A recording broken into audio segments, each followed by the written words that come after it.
আজি বিশেষকৈ শুকুৰবাৰৰ পূজাৰ কাৰণে বিশেষ ক'বলৈ লৈছোঁ।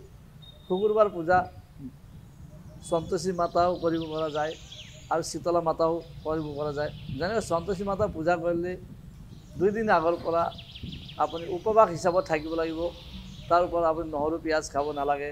তাৰপিছত আপুনি সন্তোষী মাতাৰ কাৰণে আপুনি শুকুৰবাৰ দিনা পূজা কৰিব আছে যদি টেঙা বৰ্জন কৰিব লাগিব।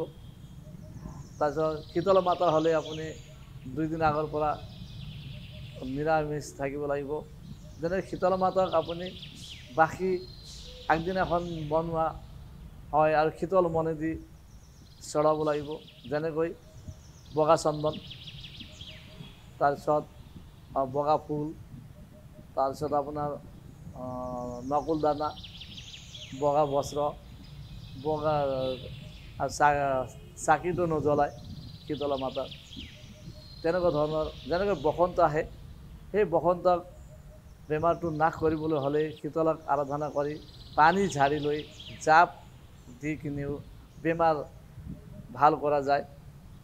তাৰ উপৰি এটা আৰু ঘৰত সেই পানী দি গা পা ধুৱাই দিলে মানুহৰ এইটো বেমাৰটো ভাল পাব।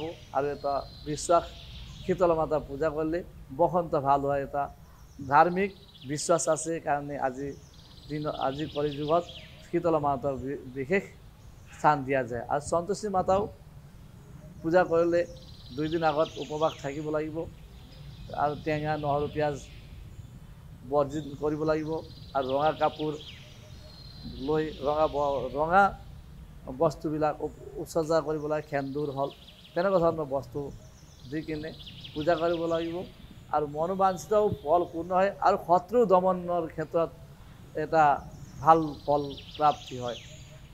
আৰু যি বাধা বিঘ্ন আছে, তেনেকুৱা ধৰণৰ মনৰ অশান্তি আছে, তেনে শান্তিও হৈ যাব, দূৰ হয় এটা বিশ্বাস আছে কাৰণে সন্তোষী মাতা মানুহে আজিকালি দিনত প্ৰায় কমেই কৰে আৰু কিন্তু টেঙা বৰ্জন কৰিব নোৱাৰে আৰু কোনোবাই অলপ ভয় কৰে, সেইকাৰণে সন্তোষী মাতাৰ পূজা কমেই দেখা যায়। সন্তোষী মাতা বেলেগ পূজা ধৰ্ম হয়, কিন্তু টেঙাটো বৰ্জন কৰিব লাগিব। বাকী সব দেৱতাৰ পূজা একে ধৰণৰ বুলি ভাবাটো ভাল বুলি ভাবোঁ। আৰু সেইটোৱে আছিল বিশেষ শুকুৰবাৰৰ পূজাৰ দিনা।